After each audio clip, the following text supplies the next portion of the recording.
Oggi purtroppo il problema si è concentrato sul Piave che sta ancora alzando il suo livello, ma lo stiamo monitorando assieme a Zenio. La rete idrica minore è molto congestionata e quindi stiamo cercando anche di abbassare i livelli con queste idrovore, insomma. Ecco. Immagini che riportano i mesi invernali, quando è più probabile che il Piave si ingrossi. Invece è quasi estate, queste immagini testimoniano quanto sia cambiato e quanto cambierà il clima e di conseguenza gli uomini. Iniziando da quelli della Golena, che mai avrebbero pensato di dover sgomberare le proprie abitazioni a metà maggio. La piena è aumentata, per cui come sempre dovremmo in qualche modo ripararci da eventuali danni. La situazione adesso è abbastanza buona, insomma, rispetto al solito.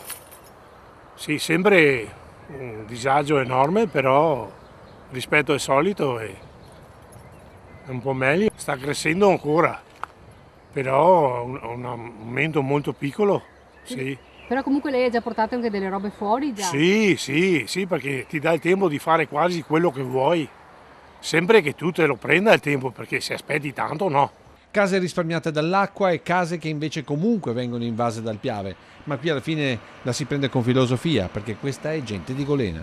Speriamo bene che il tempo tenga e il mare riceva. Se tutto ciò avviene, noi per questa volta siamo salvi.